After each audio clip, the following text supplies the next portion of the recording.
कितना कहा था ना, अपने नंगे जिस्म की नुमाइश मत किया करो, खुद को ढांप कर रखा करो रीमा, वरना तुम्हारा मुझसे 18 साल छोटा होने का लिहाज नहीं करूंगा मैं। लेकिन आज मेरी जान, तुम्हें मैं तरसाऊंगा, जैसे तुम मुझे अपने सीने के नज़ारे करवाकर तरसाती और उकसाती हो। नहीं प्लीज, ऐसा ना करे, मैं मर जाऊंगी। वो असद के बदन से छेड़छाड़ करने पर चिल्लाई दी, और कितनी ही देर वह उसकी मिन्नत समाजित करती रही। उसकी टाई से बंधे हाथ की वजह से वह छटपटा भी नहीं पा रही थी। यहाँ तक कि अब उसने जज्बात की शिद्दतों के बढ़ जाने पर तड़पना शुरू कर दिया। कुछ देर उसे तड़पता देखने के बाद आखिरकार उसे रीमा की हालत पर तरस आ ही गया। तभी वह उसके पेट 10 पर लब रखते उसे अपने लबों में दबाने लगा। उसे लगा आज उसका दम ही निकल जाएगा। वह आहिस्ता आहिस्ता उसकी साड़ी टांगों से ऊपर करता जा रहा था और अपना हाथ उसने रीमा को मशरूर करने में लगाया हुआ था, जब अचानक उसने रीमा को दांतों से काटा कि वह लज्जत भरा दर्द बर्दाश्त करते सिसक उठी थी। जिस्म बेजान हुआ था। असद अपने माँ बाप और बहनों के साथ गांव में रहता। जब उसे शहर में तरक्की हासिल हुई तो वह अपने माँ बाप और बहनों को भी इस शहर में साथ ले आया। अपनी बहनों की उसने अच्छे घर में शादियां की। दोनों बहनें ब्याह कर एक ही घर में गई थीं और बहुत खुश थी। मगर उसकी बहनें नहीं चाहती थीं कि वह शहर की लड़की से शादी करे, क्योंकि वह जानती थी शहर की लड़कियां तेज होती हैं, आकर कभी भी उसके बूढ़े माँ बाप की खिदमत नहीं करेंगी।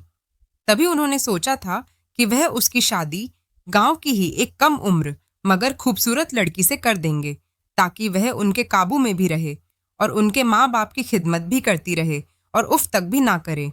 उन्होंने असद को समझा बुझाकर उसकी शादी 17 साल की एक खूबसूरत लड़की से कर दी। साला रीमा से कर दी थी, जो यतीम थी, उसकी बहनों की जानने वाली थी, और उसका एक सौतेला भाई भी था जो उसके साथ नहीं रहता था, बस कभी कभार मिलता था उससे। जबकि इस बात पर असद बिल्कुल भी राजी ना था, मगर अपने माँ बाप के कहे को वह कैसे टाल सकता था।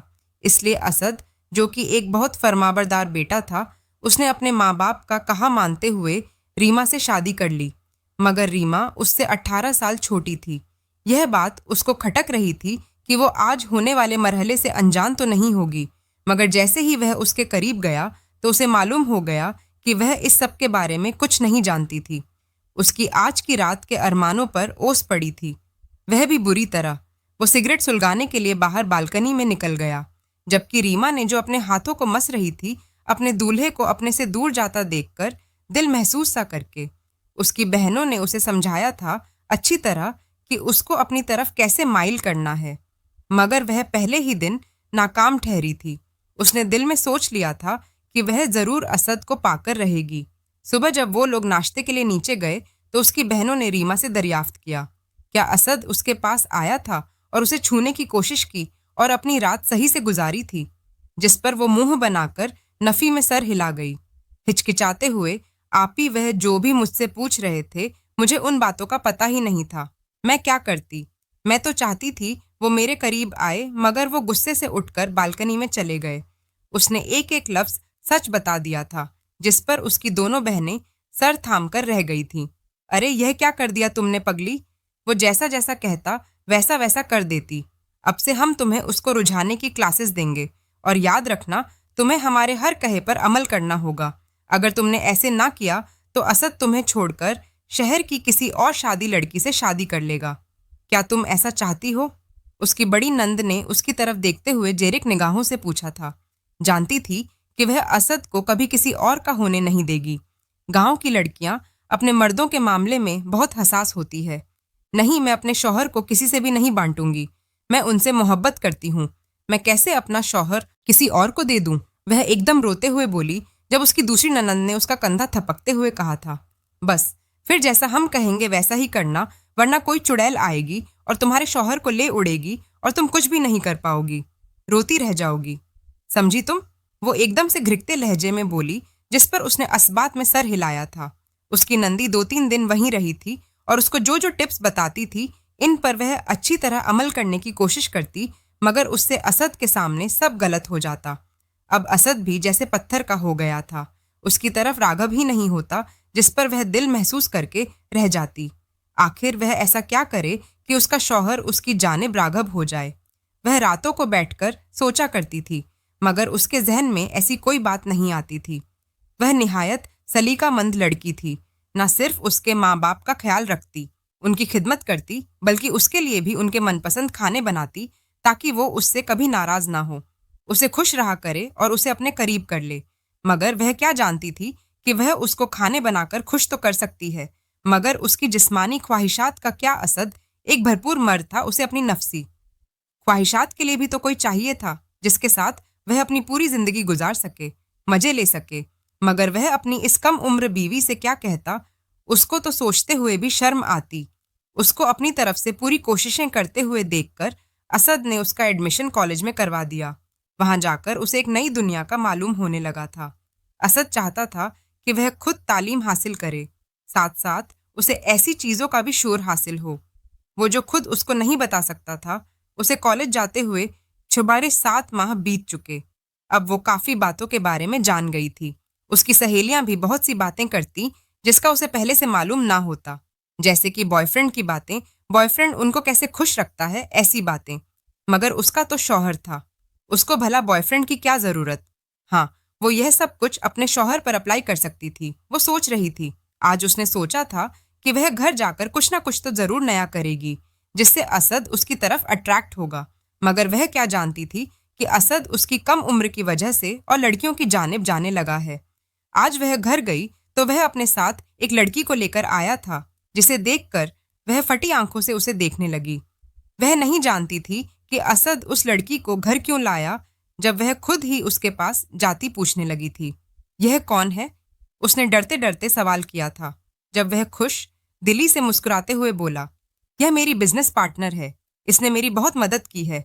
इसका शौहर बिजनेस के सिलसिले में बाहर है, इसलिए यह 3-4 दिन के लिए यहीं रहेगी, क्योंकि उनके घर में कल रात ही डाका पड़ा है, इसलिए उसके पास रहने की जगह नहीं थी और मैं इसे अपने घर ले आया। इसके लिए कमरा तैयार करवा दो अच्छा सा, यह 3-4 दिन के लिए हमारी मेहमान बनेगी। उसे नसीहत करते हुए बोला था, जिस पर वह ना चाहते हुए भी आंसू गले में उतारते उसके लिए कमरा तैयार करवाने चली गई। काफी देर बाद जब वो नीचे आई तो उसने देखा कि वो लड़की अभी तक कहकहे लगा लगा के असद से बातें कर रही थी और निहायत करीब बैठी थी। उसके इन लोगों का तो सोने का भी कोई इरादा नहीं लगता था। असद, कमरा तैयार है और मैंने खाना भी लगवा दिया। अम्मी अब्बू बैठे हुए हैं, आप भी आ जाए खाने के लिए। वह ना चाहते हुए भी मुस्कुराते हुए बोली। वह अपनी कड़वाहट जाहिर करके असद का दिल खुद से इकट्ठा नहीं करना चाहती थी। तभी उसको देखते हुए बोली, जब वो अपनी दोस्त मेहर को इशारा करते हुए बोला कि आ जाए खाना खाएं साथ आकर। उसने डाइनिंग टेबल पर जाकर उसके अम्मी अब्बू से सलाम किया और फौरन से असद के साथ वाली कुर्सी पर बैठ गई। वह जो खाना सर्व करवा रही थी वहीं शश्त खड़ी रह गई कि आखिर उस लड़की की हिम्मत कैसे हुई उसके साथ बैठने की। वो उसके सर पर खड़ी होते हुए बोली थी, यह मेरी जगह है, आप उठ के यहाँ बैठ जाए। वो साफ सीधे लहजे में बोली। उसका बिल्कुल इरादा ना था अपनी जगह किसी और को देने का। जब असद ने अचंभे से उसकी तरफ देखा, क्या हो गया रीमा, एक जगह ही तो है, कुछ नहीं होता अगर तुम साथ बैठ जाओगे। वो उसकी तरफ देखते हुए उसे गिरकते लहजे में बोला, जबकि उसकी अम्मी भी तंग नजरों से उस नई आई लड़की को देखकर बोली थी जिसके लिए उनका बेटा उनकी बहू को डांट रहा था। असद, वो ठीक ही कह रही है, अपनी जगह किसी और को नहीं देनी चाहिए, यह तुम्हें भी पता होना चाहिए और तुम्हारी मेहमान को भी। उसकी अम्मी को अपनी तरफदारी करते हुए देख उसने दिल में ही शुक्र किया था, जबकि खुलेआम इतनी बेइज्जती पर ना चाहते हुए भी मेहर को उठकर साथ वाली कुर्सी पर बैठना पड़ा था, जबकि वह उनके दरमियान में बैठ चुकी थी। उसका दिल खुशी से झूम उठा था कि अब वो उसकी जगह नहीं ले पाएगी, मगर यह उसकी खाम ख्याली थी। मेहर, जो कि काफी देर से असद के साथ काम कर रही थी, उसका दिल आ गया था असद पर, इसलिए अपने शौहर के जाते ही वह डकैती का बहाना करते हुए असद के सामने अपने दुखड़े रोने लगी, जिस पर ना चाहते हुए भी असद को उसे अपने घर लाना पड़ा। वो चाहती थी कि इन 2-3 दिनों में वो असद को अपना ऐसा गविदा कर ले कि वह उसके बगैर रह ही ना पाए और उसके करीब आ जाए। वह उसे ऐसा जिनसी ताल्लुक बना ले जिससे वह इससे दूर ना जा पाए और तब तक वह अपने शौहर को छोड़ देगी, असद की हो जाएगी हमेशा हमेशा के लिए। मगर जैसे ही वह उसके घर आई तो उसने अपने से कम उम्र असद की बीवी को देखा तो इसे अपने अरमानों पर ओस पड़ती हुई महसूस हुई। मगर उसे जल्दी ही अंदाजा हो गया था कि असद उसके इतने भी करीब ना था। इसलिए उसने सोचा था कि उन दोनों में ऐसा कुछ करेगी जिससे असद उसका दीवाना हो जाएगा और अपनी बीवी को छोड़ देगा और हमेशा के लिए वह दोनों एक हो जाएंगे। इसीलिए उसने पहले आकर रीमा की कुर्सी पर बैठी ताकि उसकी जगह ले सके। मगर उसकी सास शायद उसको ज्यादा ही चाहती थी, इसलिए उसको वहां से उठवा दिया। कोई बात नहीं, एक ही मामले में वह चौंक गई थी। कोई बात नहीं, अगले मामले में मैं जरूर जीत जाऊंगी, वह सोच कर रह गई थी। खाना खाने की देर थी कि वह लोग फिर से खाना खाकर स्टडी रूम में चले गए थे, अपने बिजनेस के मुतालिक बातें करने के लिए, जबकि वो अपने कमरे में जले पीर की बिल्ली की तरह घूम रही थी। आखिर क्यों असद उसके साथ ज्यादा वक्त बिता रहा है, यह चीज उसे सोने नहीं दे रही थी। रात के 11 बज चुके थे, मगर अभी भी वह नीचे से ऊपर नहीं आया। बस बहुत हो गया। वह चप्पल पांव में अजती हुई नीचे गई और दबे कदमों जाकर देखा था। जहां वो बातें तो काम की ही कर रहे थे, मगर वो निहायत बेहुदा अंदाज में असद के ऊपर झुकी हुई थी और इससे कोई फाइल चेक करवा रही थी, जिस पर रीमा मुट्ठियां बेचकर रह गई थी। उसकी हिम्मत कैसे हुई थी उसके शौहर के इतने करीब आने की। वो एकदम अंदर आ गई थी। असद, आप अभी तक जाग रहे हैं, चले ना कमरे में, मुझे नींद नहीं आ रही। उसके पास जाते बोली, जब उसकी तरफ देखते हुए बोला, मैं एक काम कर रहा हूँ रीमा, तुम अपने कमरे में जाओ और सो जाओ जाके। जब काम खत्म हो जाएगा मैं खुद आ जाऊंगा, तुम्हें आने की जरूरत नहीं पड़ेगी। वो करारे लहजे में बोला था। उसको देखकर साफ अंदाजा हो रहा था कि यकीनन उसका दिल उसकी बचकाना बातें सुनने का नहीं, बल्कि मेहर जैसी बोल्ड लड़की की बातें सुनने को तरस रहा था। उसकी बातें सुनकर वो आंसू पीती रह गई, मगर वहीं खड़ी रही जब असद ने उसे दोबारा जाने का इशारा किया था। अब जाओ, अभी हम काम करें, तुम हमें डिस्टर्ब कर रही हो।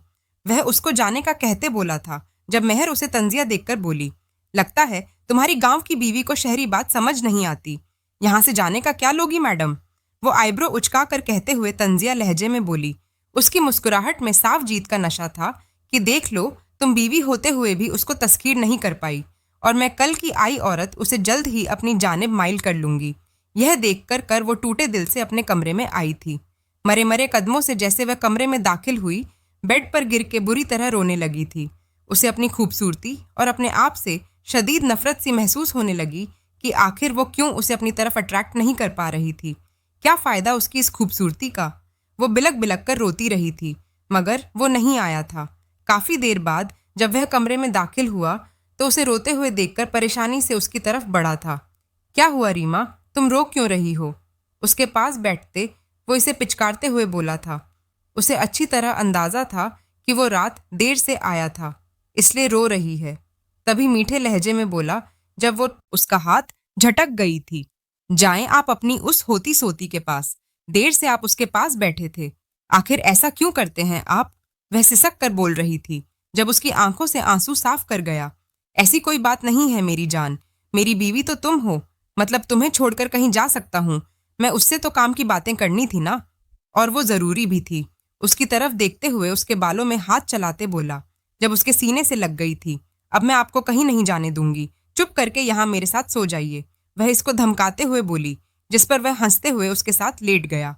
अभी ही उन्हें लेटे हुए थोड़ी देर ही हुई थी कि उनके दरवाजे पर दस्तक हुई। जैसे ही असद ने उठकर दरवाजा खोला तो मेहर को डरे हुए देखकर वो परेशान होता उठा। क्या बात है मेहर? तुम रात के इस वक्त उसकी तरफ देखते हुए तशवीश भरे लहजे में बोला था। जब वो कपकपाते हुए बोली, वो मुझे डर लग रहा है, असल में अकेले नहीं सो सकती कमरे में। तुम तो जानते हो हमारे घर अभी कल ही डकैती हुई है। उन लोगों ने मुझे बांध रखा था और कल का खौफ अभी तक मेरे जहन से नहीं निकला। प्लीज, मैं अकेली नहीं सो सकती, तुम चलो ना मेरे साथ, थोड़ी देर बातें करना और फिर जब मैं सो जाऊं तो वापस आ जाना, और मुझे यकीन है तुम्हारी बीवी को बुरा नहीं लगेगा। वह मासूमियत से कहते हुए उसे अपने जाल में फंसाते हुए बोल रही थी, जिस पर वह मान गया था, और उसने पलट कर रीमा की तरफ देखा जो आंखों में मोटे मोटे आंसू लिए उसे देख रही थी। कोई बात नहीं रीमा, तुम लेटो, तुम तो नहीं डरती ना, मैं अभी थोड़ी देर तक इसको सुलाकर आता हूँ। यह कहकर कमरे का दरवाजा बंद करता वो जा चुका था, जबकि वह रीमा पर एक नजर भी उछाल कर वहां से उसका हाथ हमें जा चुकी। पीछे वह फिर भिलक बिलक कर रोने लगी थी। आखिर क्यों थी वो इतनी बेबस? रात के 2 बजे बज रहे थे। अभी तक वो कमरे में नहीं लौटा था। वो हिम्मत करती हुई उठी, ना चाहते हुए भी उसके कमरे की तरफ उसके कदम बढ़ने लगे थे। जैसे ही उसने धीरे से दरवाजा खोला तो मेहर का हाथ उसकी शर्ट के बटन खो रहा था। वह उसके अरिया सीने पर हाथ बुरी तरह फेर रही थी, जबकि उसके लब असद के गालों को छू रहे थे। यह मंजर देखकर उसके रहे सहे औसान भी खता हो चुके थे। आखिर वो कैसे उसके शौहर पर कब्जा जमा सकती थी? यह क्या कर रही हो तुम? वो गुस्से से धड़ी थी। जब उसकी धार सुनकर ना असद उठ गया था, बल्कि उसको हैरानी भी नजरों से यहाँ देखने लगा। तुम यहाँ क्या कर रही हो? वह आंखें मलते बोला। ये तो मुझे आपसे पूछना चाहिए कि आप मुझे कहकर आए थे कि आप थोड़ी देर तक आ रहे हैं और 2 घंटे से आप यहाँ आए और आप इस हालत में इस लड़की के साथ लेटे, आपको कोई शर्म नहीं आती? वह एकदम लड़ से लहजे में बोली, जिस पर वह नासमझी से अपनी तरफ देखने लगा था, जहां उसकी शर्ट के सारे बटन खुले और उसका सीना नंगा नजर आ रहा था। जबकि उसके झटके से उठते हुए मेहर की तरफ देखा, जो नासमझी की कैफियत में सब समझने की कोशिश कर रही थी। मैं सोई हुई थी असद। मुझे अंदाजा नहीं था कि मेरे पास तुम लेटे हो। शायद मैं समझी कि मेरे शौहर हैं, इसलिए मुझे माफ करना असद। वह आंखों में आंसू लिए बोली, जिस पर असद नफी में सर हिलाकर रह गया था। कोई बात नहीं, ऐसा हो जाता है। वह कहते हुए उसके कमरे से तेजी से निकल गया था। पीछे वो हाथों की मुट्ठियां बेंचते हुए उसके करीब आई थी और एकदम उसके बालों को दबोचते हुए झटका दिया। खबरदार, जो मेरे शौहर पर बुरी नजर टिकाई, वह सिर्फ मेरे हैं।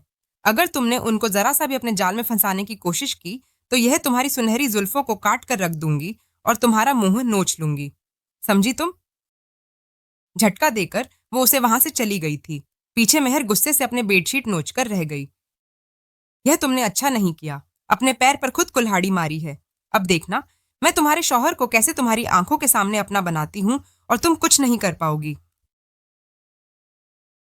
वो चेहरे पर इतराना मुस्कुराहट लिए बोली, जबकि असद जो कमरे में आ चुका था, परेशानी से उसका इंतजार कर रहा था, जो सफेद चेहरे के साथ कमरे में लौटी थी।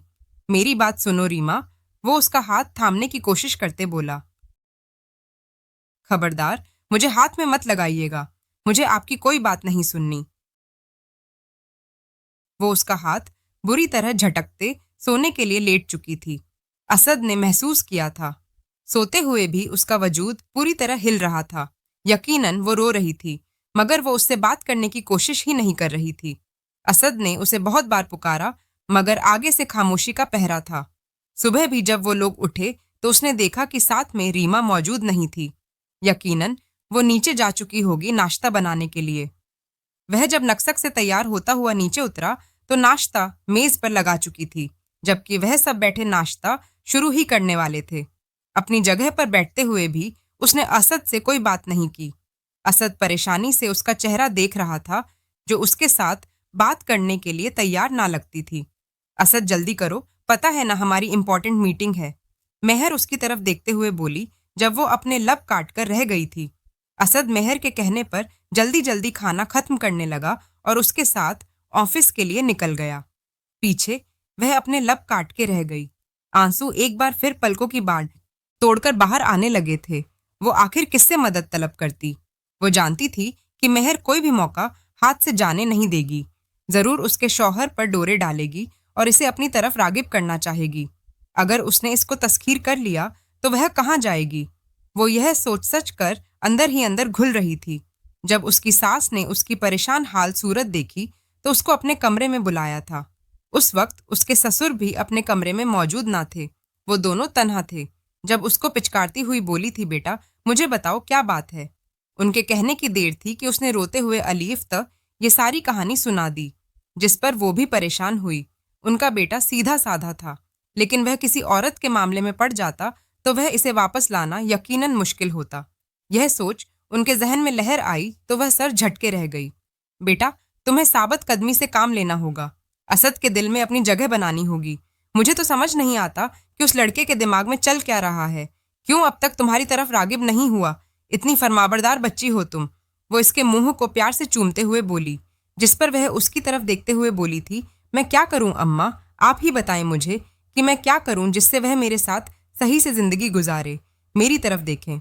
मोहब्बत भरी निगाहों से मगर वो है कि मुझे देखते ही नहीं है। उनको तो सिर्फ मेहर जैसी लड़कियां अच्छी लगती है, जो रात को उनके करीब आई हुई थी बुरी तरह, और उन्होंने उसको कुछ कहा भी नहीं, माफ कर दिया। वो उनकी तरफ शिकवा को निगाहों से देखते हुए बोली थी, जिस पर परेशान तो वो भी हुई थी। तुम फिक्र मत करो, करो बेटी, कुछ ना कुछ करते हैं, हम उस लड़की का घर आएगी तो देख लेंगे। मगर बाहर असद उसके साथ अकेला होता है, वहां का हम कुछ कह नहीं सकते। वो परेशानी से बोल रही थी। जब वो उठकर अपने कमरे में आ गई, अब उसने सोच लिया था कि वो भी नक्सक से तैयार रहा करेगी। जो जो उसको तरीके आते थे वो सब आजमाएगी। पहले तो वह शर्म खाकर कुछ करने से बाज आ जाती, मगर अब असद ने उसे खुद उकसाया था कि अब वो बुरी बन जाए तो वो बुरी बनकर दिखाएगी। शाम हो चुकी थी। आज असद वापस नहीं आया था। वो परेशान थी। रात को अपने सास ससुर को खाना खिलाकर सुला चुकी थी। रात के 12 बजे मेहर और असद घर में दाखिल हुए। असद कुछ मदहोश सा लग रहा था, जिसे मेहर ने सहारा दिया हुआ था। जैसे वो लोग अंदर आए, वो तीर की तेजी से उनके पास पहुंचे थे। यह क्या हुआ है आपको? असद मेरी तरफ देखे, मगर वह उस वक्त होश में नहीं था जब उसने कहर भरी निगाहों से मेहर को देखा था। क्या किया है तुमने उनके साथ?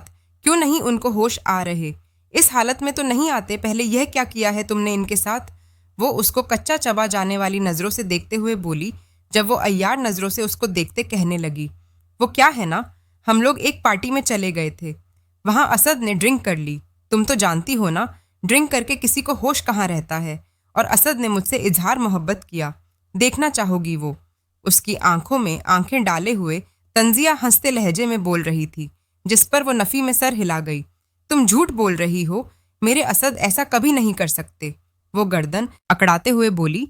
जब मेहर ने उसको तासुब से देखा, उसने और अपने फोन पर उंगलियां चलाते उसने एक वीडियो सामने की जहां असद उसके ऊपर झुका हुआ, कभी वह उसके गर्दन पर लब रखता तो कभी उसके लबों को चूमता।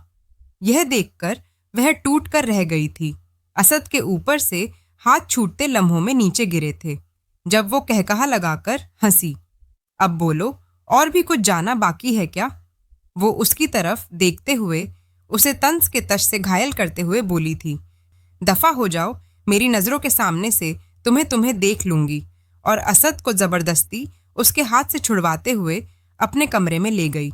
पीछे वो जलती कुड़ती रह गई। क्या थी यह लड़की? उसे तो यह सब देखकर यहाँ से चले जाना चाहिए था। असद को मेरे हवाले कर देना चाहिए था, मगर बहुत पक्की लड़की है, यह बाज नहीं आएगी। ऐसी इससे भी ज्यादा कुछ करना होगा जिससे असद मुकम्मल तौर पर मेरा हो जाएगा। और यह अपनी आंखों से यह सब देखते हुए खुद असद को छोड़कर चली जाएगी। वो कोई ऐसा प्लान सोचते हुए बोली जिससे सांप भी मर जाए और लाठी भी ना टूटती।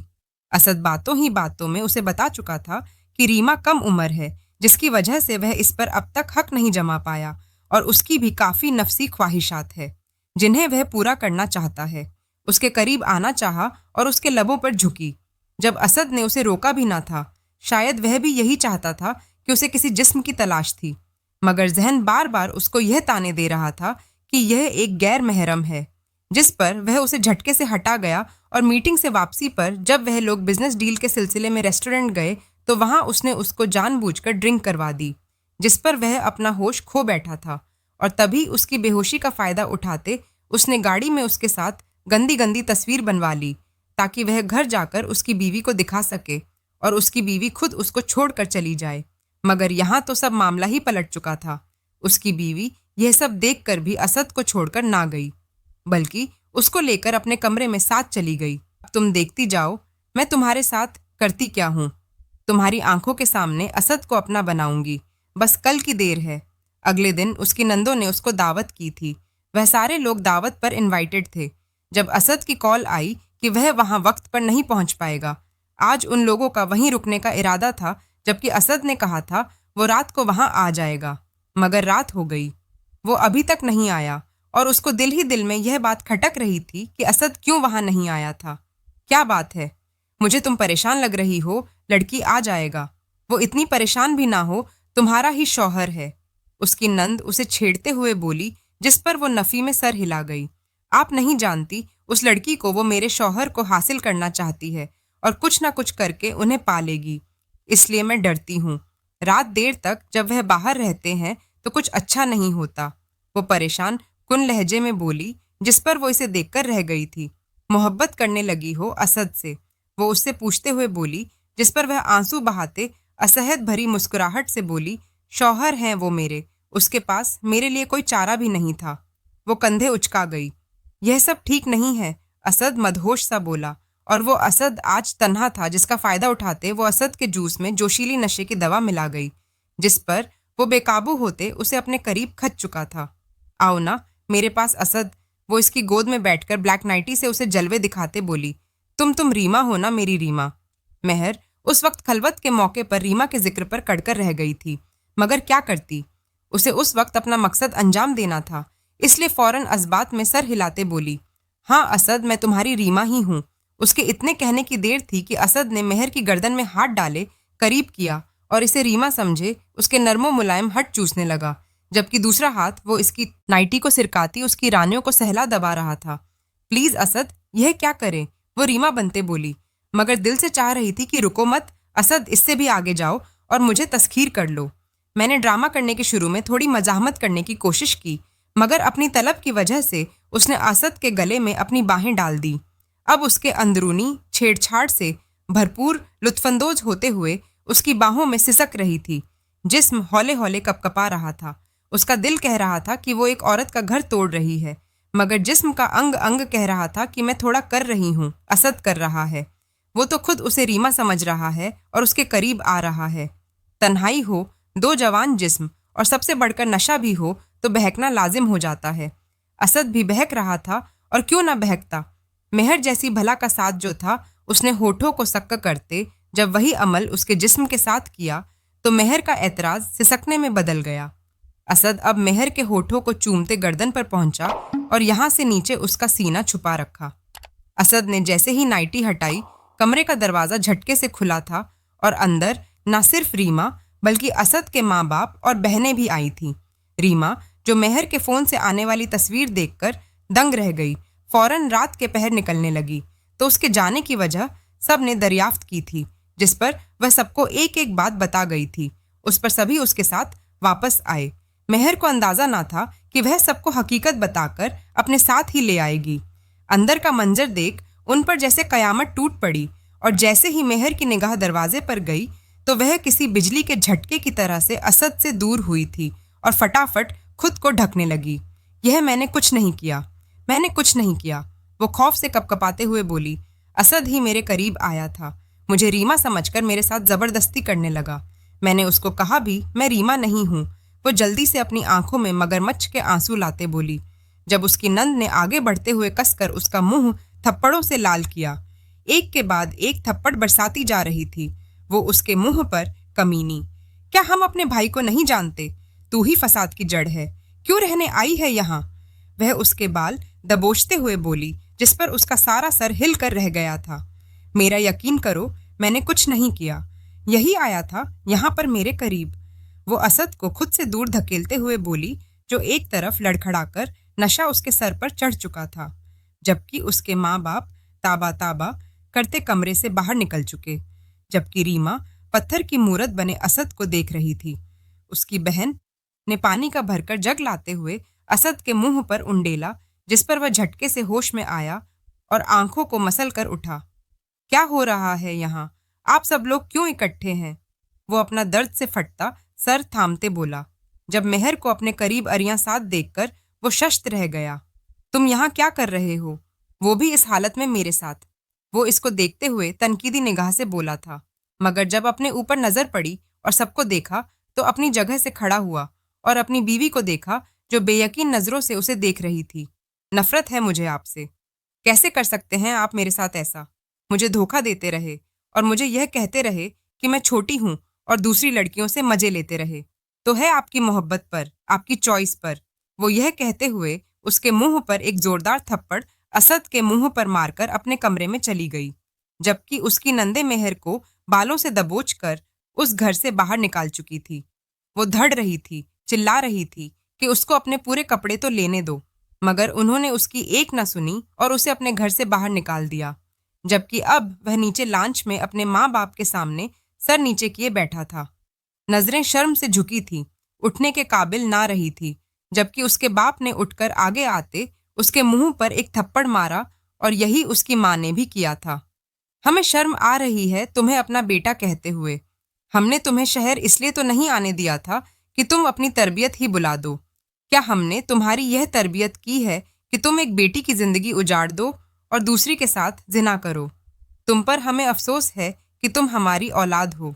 यह कहते हुए अपने कमरे में बंद हो चुके थे, जबकि वह पीछे अपने आप से पूछकर रह गया था कि आखिर उसने ऐसा क्यों किया, अपने करीब मेहर को आने ही क्यों दिया, जिससे वह उसको नशावर दवाई दे रही थी।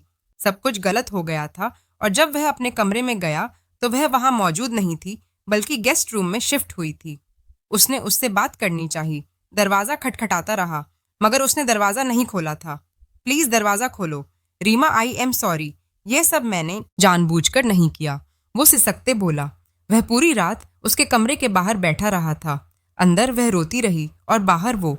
सुबह जब वह अपने कमरे से बाहर निकली तो वह झटके से उठा। मेरी बात सुनो रीमा, मेरी तरफ देखो तो सही। मैंने खुद कुछ नहीं किया, उसने ही मेरे जूस में नशावर दवाई मिलाई थी, वो उसको अपना यकीन दिलाते हुए बोला। जब वो उसके पास से गुजरती हुई चली गई थी, उसने एक दफा भी रुकना मुनासिब ना समझा था। वह जब उसको वक्त नहीं देता था तो उसके पास भी अपने कीमती वक्त में से उसके लिए वक्त नहीं था।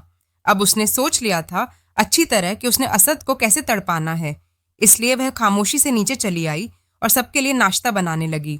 उसके साथ साथ नंदे भी उसको खामोशी से देख रही थी। जब वो नाश्ता लगाते हुए उनके करीब बैठ गई, तुम ठीक हो? उसके एक नंद ने पूछा था, जिस पर हाँ में सर हिला गई। थोड़ी देर बाद वह भी नीचे आ चुका था नाश्ते के लिए और चोर नजरों से सबको देख रहा था जो अपने खाने में मगन थे। अचानक रीमा की आवाज गूंजी थी, अभी मैं शॉपिंग पर जाना चाहती हूँ, क्या आप मुझे ले जाएंगे? वो उनकी तरफ देखते हुए बोली, जिस पर शायद ही उसने पहली बार जिंदगी में किसी से फरमाइश की थी। जब वो अचानक बोली, हाँ क्यों नहीं, हम चलते हैं, आज और रात देर से घर आएंगे। वो अपने भाई को जताते हुए बोल रही थी और उसको ले जा चुकी थी। सुबह से शाम होने को आई मगर वह वापस ना आई।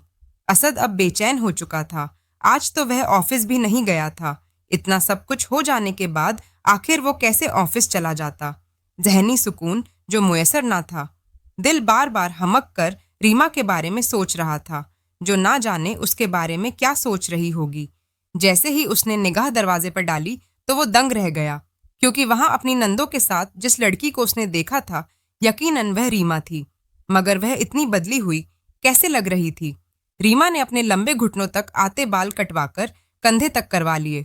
स्टाइल से कटे बाल उसके चेहरे पर बहुत खूबसूरत लग रहे थे, जबकि ऑफिशियल करवाने के बाद उसका चेहरा और निखरा था और शॉर्ट शर्ट और पटियाला शलवार में वह नजर लग जाने की हद तक प्यारी लग रही थी। उसको इतनी ग्रूमिंग के साथ देख असद को अपना दिल अपने सीने से बाहर निकलता महसूस हो रहा था।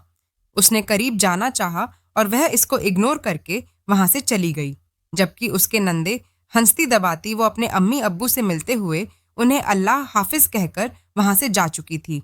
जबकि उस रात को जब वह कमरे में गया तो वो अब भी वहां मौजूद ना थी। उसने गेस्ट रूम में जाना चाहा तो वहां का दरवाजा लॉक था। अब ऐसा रोज होने लगा। वह बंद सवर कर उसके सामने फिरती थी। उसका दिल करता उसे छुए, मगर वो उसकी तरफ देखे बगैर उसके पास से ही गुजर जाती और वो मुट्ठियां बेचकर रह जाता। उसका शिद्दत से दिल चाहता कि उसके करीब जाए, मगर वो उस पर एक भी नजरें करम नहीं डालती। एक माह ऐसे ही गुजर गया था। अब तो विभिन्न पानी की मछली की तरह उसकी कुर्बत के लिए तड़प रहा था। एक दिन जब वह नाश्ते के लिए जाने लगा तो उसकी अम्मी अब्बू टेबल पर मौजूद ना थे। यकीनन वो जल्द नाश्ता करके जा चुके थे। कुछ ही देर के बाद वो एक सुनहरी आंचल लहराते हुए किचन से निकली। उसके आगे झुकते हुए खाना रखा। उसकी शर्ट का गला निहायत गहरा था, जिसे देखते हुए उसकी आंखें बाहर आने वाली हो गई थीं। आखिर यह उसने कैसा गला पहन रखा था? पहले तो उसका गला गर्दन तक तंग होता, मगर आज उसका गला देखकर असद को अपना गला खुश होता हुआ महसूस हुआ। उसके अरियां सीने पर नजर पड़ते ही उसने अपने खुश लबों पर जुबान फेरते हुए उन्हें दर्द किया। शदीद प्यास जाग चुकी थी उसके अंदर। उसने उसको ताड़ना चाहा जब वो उसके आगे नाश्ता रखकर जा चुकी थी। कमर मटकाते उसकी एक एक अदा को असद गौर से देख रहा था।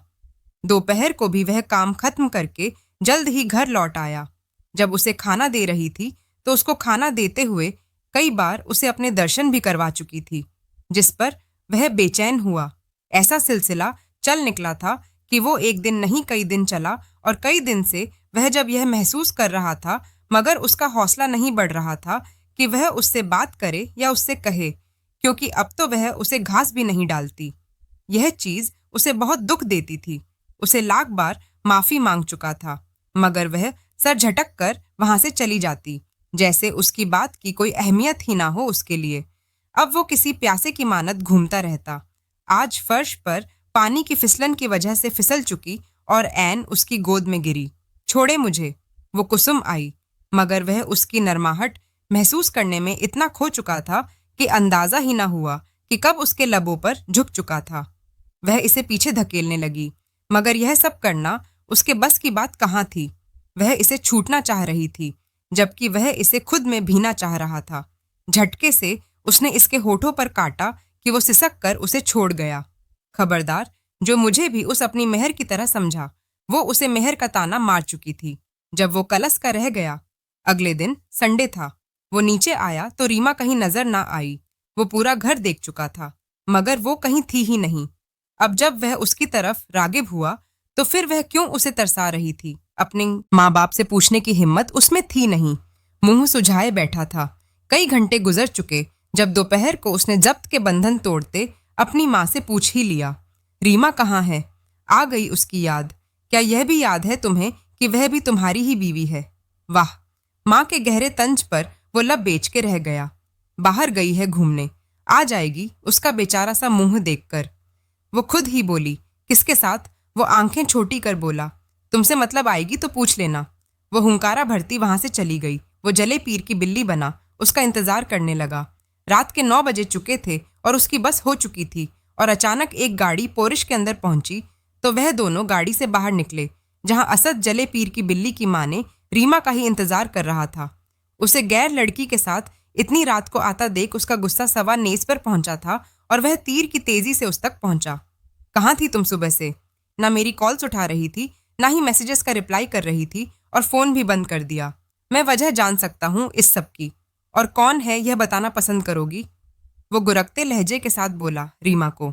नहीं। यकलफ्जी जवाब में वो इसके मुंह पर तमाचा मार गई। वो झल कर खाकस्तर हुआ था। उस लड़के का एकदम कहकहा निकला, मगर असद की खूनखार नजरें खुद पर महसूस करके वह सीज फायर के अंदाज में हाथ खड़े करके रह गया। रीमा, क्या हो गया? तुम्हें मना किया था ना मैंने, सिर्फ लड़कियों को ही दोस्त बनाना, और किसी लड़के को तो बिल्कुल दोस्त नहीं बनाओगी, खासकर उसे जो मुझे जहर से भी बुरा लगता है। फिर तुम इस गैर लड़के के साथ इतनी रात गए बाहर क्या कर रही थी, जिसे हम जानते भी नहीं? असद उस लड़के को देखते दांत पस कर खूनखार नजरों से बोला, जिससे वह लड़का उसके दांतों के बीच हो, जिस पर उस लड़के ने सर तस्लीम खम करते बड़े शर्फ की तरह अपनी तारीफ कब बोलू किए। लेकिन आप किस रिश्ते से मुझे मना कर सकते हैं असद? क्योंकि ना तो आप मेरे बाप हैं और ना भाई और बीवी, तो मुझे आप बिल्कुल नहीं समझते। इसलिए मैं जब चाहूँ जिसके साथ चाहूँ बाहर जा सकती हूँ। आपको बताने की ज़रूरत नहीं है। मुझे और उसका का नाम उमर है। वो उस लड़के की तरफ इशारा करते बोली तो वो इसकी खुद सरी पर ताव खाकर रह गया और इसका हाथ दबोचा। यह क्या कर रही हो तुम? मतलब जानते हो अपनी बात का? वो उसकी नज़रों में नज़रें गाढ़े बोला, वही जो मेरा दिल कह रहा है, और वैसे भी आपको तो अपने मेहर के साथ होना चाहिए। उसने गलती से आपको यहाँ मेरे पास आने की इजाज़त कैसे दे दी? कहीं आप उससे छुपकर तो नहीं मिलकर आते मेरे पास? क्योंकि रात को उससे डर लगता है। वह भी तेजी से बोली, क्या बकवास कर रही हो? भला मैं उससे पूछकर क्यों जाऊंगा? हर जगह, और वो हमारे दरमियान कहाँ से आ गई? घर से निकाल तो दिया था, भूल गई तुम? तब से मैं उसे आज तक नहीं मिला, और अपनी मर्जी से मैं यहाँ और सुबह से तुम्हारा इंतजार कर रहा हूँ, और तुम इसके साथ बाहर घूम रही हो। वो भी एक एक लफ्ज़ चबाते हुए बोला, तो आप ही तो रातों तक बाहर रहते थे, मेरा भी फ़ोन नहीं उठाते थे। क्या मेरे मैसेजेस का जवाब दिया था? उस दिन जब मैंने रात 2:30 तक इंतज़ार की घड़ियां गुजारी, आप तो उसकी आगोश में मजे ले रहे थे। वह भी उसकी आंखों में देखकर पूछ बैठी। उस बात पर असद खामोश हुआ, क्योंकि उस बात का उसके पास कोई जवाब नहीं था। मैं जानती थी, अब मुझे कोई सफाई देने की ज़रूरत नहीं। जैसे आप किसी भी के साथ वक्त गुजार सकते हैं, मैं भी गुजार सकती हूँ। जैसे आज उमैर मुझे मूवी के लिए ले गया, फिर हमने कैंडल लाइट डिनर किया और ढेर सारी शॉपिंग की, और यकीन जानिए यह आपसे कई ज्यादा अच्छे हैं। हर किसी को उनके जैसा होना चाहिए। वो भी उसके दिल पर वार करती बोली कि वो बिलबिला उठा था रीमा। वो इसे झंझोड़ कर बोला तो वह झटके से उससे दूर हुई। प्लीज आप अपनी उस होती सोती के पास जाएं, वह आपका इंतजार कर रही होगी। और वैसे भी मैं इतनी खूबसूरत शाम गुजार कर थक चुकी हूँ और मुझे फ्रेश भी होना है, सो जाए। और हाँ, उमैर को सी ऑफ कर दीजिएगा। वह अपने दिल पर पैर रखकर कुचलते खुद को और उसको दोनों को भट्टी में झोंकती अंदर जा चुकी थी और फौरन कमरे में बंद हुई। यह सब आज वो कैसे कर आई थी? क्या वो गांव की रीमा ही थी? उसे खुद पर यकीन नहीं आ रहा था। शॉपिंग बैग्स कबर्ड में रखती वो नहाने घुसी, क्योंकि अपने आप को शांत करने का उसे कोई और हल नजर नहीं आया। अब मजा आया था असद को तड़पाने का। अब देखिए असद, मैं करती क्या हूँ, वह हंसते हुए बोली। पीछे असद और उम्मैर तन्हा रह गए। मेरे ख्याल में अब आपको भी चले जाना चाहिए, क्योंकि वो सादा लफ्जों में निकल जाने का कर गई। शट अप, असद सोच से धाड़ा। सब कुछ उसी की वजह से हुआ था। मेरे पर अपना गुस्सा निकालने की बजाय खुद की गलतियों पर गौर जरूर करना कि आपने कब कब उस मासूम का दिल दुखाया। अगर उसके साथ जिंदगी गुजारनी ही नहीं थी तो शादी क्यों की उसे? उम्मीद क्यों दिलाई? इतने माह उसने आपकी मोहब्बत का इंतजार किया और उसे क्या सिला मिला? कुछ भी नहीं। तो आप भी उससे बास पर्स का कोई हक नहीं रखते। उमैर उसे हकीकत का आईना दिखाता वहां से जा चुका था, जबकि असद अब समझा था रीमा उसे किस बात पर खफा है। लेकिन यह तो तय था कि उसे उमैर के साथ रीमा की मौजूदगी और उसकी खुदसरी पसंद नहीं आई थी। जब वह नहा रही थी, अचानक लाइट बंद हुई। वह जल्दी से शावर बंद करती हाथ अटोलकर टॉवल बांधती अंदाजे से बाहर निकली। जनरेटर अब तक किसी ने ऑन ही ना किया, उसे सोचकर कुफ्त हुई। टॉवल उसके घुटनों तक आ रहा था, जबकि गीली टिप टिप करती लटें उसके चेहरे से चिपकी थी, जैसे उसने कैंडल जलाकर रखी। उसे अपने पीछे किसी की मौजूदगी का एहसास हुआ। वह झटके से पलटी तो असद को अपने पीछे देख उसकी चीख निकली, जिसे असद ने उसके मुंह पर हथेली जमाते उसे दीवार से लगाते बंद किया। शौहर हूं, तुम्हारा चीख क्यों रही हो? उसके दीवार से टुकराने से टॉवल खिसक कर उसके सीने से ढलकने वाला था। आखिर तुम मुझे नजरअंदाज कैसे कर सकती हो? उसके एक एक लफ्ज में शिद्दत पनाह दी, जिसे वो रीमा पर लुटा रहा था। असद, यह क्या बदतमीजी है? आप मेरे कमरे में इतनी रात को कैसे आ सकते हैं? वह भी इस हालत में निकले यहाँ से। वह अपनी हालत यूं असद के सामने देख मरने के करीब थी। क्यों क्यों नहीं आ सकता? तुम पर सिर्फ मेरा हक है। फिर क्यों दूर रहूं? तुमसे आखिर बीवी हो तुम मेरी। वो उसके चेहरे को करीब करता, उस पर अपनी सुलगती गर्म सांसें छोड़ता बोला, तो वो किसी जख्मी परिंदे की तरह फड़फड़ाकर रह गई। असद खुद नहीं जानता था कि वह रीमा को इस हालत में देख क्यों खुद को उसके करीब जाने से रोक नहीं पा रहा था। ऐसा तो कभी मेहर को देखकर भी नहीं, जज्बात पड़ के जैसे रीमा को इस हाल में देखकर बेकाबू हो रहा था। पहले कहाँ थे आप? शादी की रात तो धुतकारा, मुझे अब क्यों आए हैं? अब उमैर को देखकर जेलस हो गए क्या? वो चीख चीख कर बोलती, किसी और का जिक्र करती उसे पागल कर गई। कौन है वो, बोलो?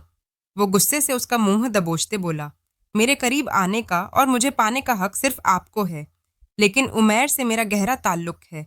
आपके बायस उससे ताल्लुक नहीं तोड़ सकती। रीमा की इतनी सख्त बातें उसे जलाकर राख कर गई। आखिर वो कैसे उसके अलावा किसी और को अहमियत दे सकती? उस बात की उसकी अकल माफ करके रख दी।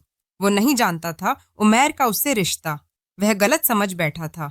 अच्छा, ऐसी बात है तो अगर मैं तुम पर अपनी कुर्बत का लम्ज छोड़ दूं तो क्या तुम्हें वह अपनाएगा? वह उसे तंजी अंदाज में देखते बोला। वह उसके सुर्ख अपील करते लबों को देखते बगैर सोचे समझे बेकाबू होते झुका, इस बात को सोचे बगैर कि उमर कोई और नहीं, उसका सौतेला भाई है। क्या हो गया आपको? उमैर भाई है मेरा। जैसे वो उससे अलग हुआ वो चीखी। जब वो होश में आया, व्याट, यह क्या कह रही हो? वही जो सच है, मगर आप पहले दूसरों पर रोब तो जमा लें। वो तंग करके बोली, तू इतनी देर से तुम मुझे जला रही थी। वो आईब्रो चकाते बोला, क्यों? आप मोमबत्ती है जो जल जाएंगे। वो अपने बाल लहराकर उसके मुंह पर मारती बोली, उधर देखो मेरी तरफ। मैं कल भी तुम्हारा था, आज भी तुम्हारा हूँ, जानता हूँ। गुनाह हो गया मुझसे, मगर मैं बेहोशी के आलम में था। हाथ जोड़कर माफी मांगता हूँ। तुमसे नादिम हूँ, ऐसा कभी नहीं होगा। प्लीज यूं बे इतना ही मत बरतो। वो नादिम लहजे में बोला, जब वो झरे लब मुस्कुराई। माफ तो वो उसे कब का कर चुकी थी, मगर एहसास दिलाना तो बाकी था ना। अभी तो मैंने बेतनाई बरतनाई शुरू की है और आपकी बस भी हो गई। वो इसे कमरे से बाहर धक्का देते बोली, यार अब इतनी सजा तो मत करो। Reema, I am sorry. अच्छा जी, तो फिर मनाए मुझे, मेरा दिल जीते। यह कह के वो इसे मुश्किल में डाल गई। तो फिर क्या था, वो रोज उसके लिए सॉरी के भुक्के लाता, कभी कोई ड्रेस तो कभी कोई ज्वेलरी, मगर वह मानती ही नहीं थी। उल्टा उसे डीप गले पहन कर रुझाती के जजाबत की शिद्दत असद के मुंह से धुएं निकल आते। अभी वह उसके सामने ब्लैक नेट की डीप गले वाली साड़ी पहनकर आई, नीचे कुछ भी ना पहन रखा था। उसका गुदास बदन शिद्दत से अपनी जाने माइल करने वाला था। कम से कम जब मेरे सामने आओ तो नीचे कुछ पहनकर आया करो, वरना मैं भूल जाऊंगा कि तुम मुझसे 18 साल छोटी हो। ऐसे ही पटक दूंगा बेड पर जाकर। वह नाक फैलाते बोला। जब वह एक अदा से कमर से बाल हटाते, अपनी बैकलेस कमर छलकाते बोली, तो रोका किसने है? वो आंख मेजते बोली तो असद की इंतहा बस यहीं तक थी। अगले ही पल वो इसे बाहों में भरते कमरे में ले गया था और बेड पर जा पटका। उसका इस तरह अपने वजूद को उसके सामने अय्यां करना असद को पागल दीवाना बना देता था। पूरी बरहना कमर पर सिर्फ ब्लाउज की हुक रुकावट थी। वह हर तरह आज उसे घायल करना चाहती थी, इसलिए अपने महबूब को अपनी तरफ मायल करने की भरपूर तैयारी कर रखी थी उसने। मगर दिल में अभी भी एक डर था, कहीं वो कुछ गलत तो नहीं कर रही। मगर असद अब सिर्फ उसका है, उस बात का यकीन उसे हर सिरे से असद ने अपने हर एक अमल से दिलाया था। मेरी जान, मेरी रीमा। उसने लपक के उसकी बाहों में भर लिया और झुककर उसके होंडों पर लप रखे। क्या अब तो तुम सिर्फ मुझे अपना मानती हो ना? मैं सच में तुमसे मोहब्बत करता हूँ रीमा, और किसी से नहीं, मेरा यकीन करो। उसकी दिलस बात पर रीमा तड़प उठी थी। मैं सिर्फ आपकी हूँ असद, मेरे वजूद पर सिर्फ आपका हक है। वो उसके करीब हुई। रब का जितना शुक्र करूं उतना कम है, जिसने मुझे तुम जैसी बीवी से नवाजा। I am so lucky. वह अपना भारी हाथ उसकी कमर पर रखते बोला, यह क्या कर रहे हैं? वह अनजान बनने का नाटक करते बोली। जब असद ने खींच कर उसे अपने करीब किया, तुम्हारे वजूद पर सिर्फ मेरा हक है, तो इस संगे मरमर से तराशे बदन को मैं क्यों कर महसूस ना करूं? कितना कहा था, अपने नंगे जिस्म की नुमाइश मत किया करो, खुद को ढाक कर रखा करो रीमा, वरना तुम्हारा मुझसे 18 साल छोटा होने का भी मैं लिहाज नहीं करूंगा। लेकिन आज मेरी जान, तुम्हें मैं तरसाऊंगा, जैसे तुम मुझे अपने सीने के नज़ारे करवा कर तरसाती और उकसाती हो। वो इसके हाथ अपने टाई से बांधते बोला, नहीं प्लीज ऐसा ना करें, मैं मर जाऊंगी। वो असद के बदन से छेड़छाड़ करने पर चलाई और कितनी ही देर वो उसकी मिन्नत समाजत करती रही। उसकी टाई से बंधे हाथ की वजह से वह छटपटा भी नहीं पा रही थी। यहाँ तक कि अब उसने जज्बात की शिद्दतों के बढ़ जाने पर तड़पना शुरू कर दिया। कुछ देर उसके तड़पता देखने के बाद आखिरकार उसे रीमा की हालत पर तरस आ ही गया। तभी वह उसके पेट पर लब रखते उसे अपने लब्बों में दबाने लगा।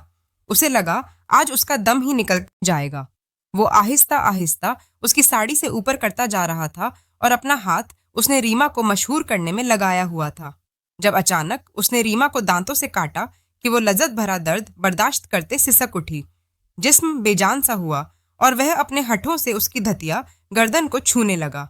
असद का लम्स पाते ही रीमा की सांसें भारी होने लगी। असद ने उसकी साड़ी का पल्लू सिरकाया। भारी सांसों के बायस ऊपर नीचे होता सीना एक दिलकश मंजर पेश कर रहा था। अब उसके सीने पर झुककर शिद्दतें लुटाने लगा, जबकि रीमा भी आंखें बंद करके सुकून से असद की कुर्बत महसूस करने लगी। उसको बेड पर लेटाकर वह उसके सीने पर अपना शिद्दत लुटाता। हाथों ने दोबारा ब्लाउज का हुक खोलकर उसके वजूद के नशेबो फराज अय्या कर दिए, जिसने उसे पागल कर रखा था। वो उसके हुस्न को सुलगते लम से खराजे तहसीन पेश करने लगा। रीमा की सिसकियां पूरे कमरे में गूंज रही थीं। वो बेयाब मछली की तरह तड़पने लगी और एक एक करते वह सारे पर्दे गिराते चला गया और इसमें समा गया था। आज उसने अपनी बीवी को हासिल कर लिया था, जो उसके लिए अपना गांव छोड़कर आई और अब उसकी आती जाती सांस की जमानत बन गई थी। अगली सुबह जब वह दोनों नाश्ते की मेज पर आई तो उसके साथ उसकी भलाई लेने लगी थी। वो उसे देखकर जान गई थी कि उन दोनों का रिश्ता अब और मजबूत हो चुका है। आइंदा अगर तुमने मेरी बेटी को जरा भी रुलाया तो तुम्हारी खैर नहीं, तुम्हें छोड़ूंगी नहीं मैं, उसकी माँ उसको डपटते हुए बोली, जिस पर वह सर खम करके रह गया। अब तो उसके बगैर मैं जीने का तसव्वुर भी नहीं कर सकता। कोजा, कि उसकी आंखों में आंसू ना लाऊं यह तो नामुमकिन है। वो उसका हाथ टेबल के नीचे से थामती हुई बोला, जिस पर वो शर्म से दोहरी हुई और नजर बचाकर उसे घुरकर रह गई। अब खुशियां ही खुशियां थी हर्ष और वो दोनों और इनका खूबसूरत आशियाना। कहानी कैसी लगी? कमेंट सेक्शन में अपनी कीमती राय का इजहार जरूर कीजिएगा। मिलते हैं एक नई कहानी के साथ अगली वीडियो में।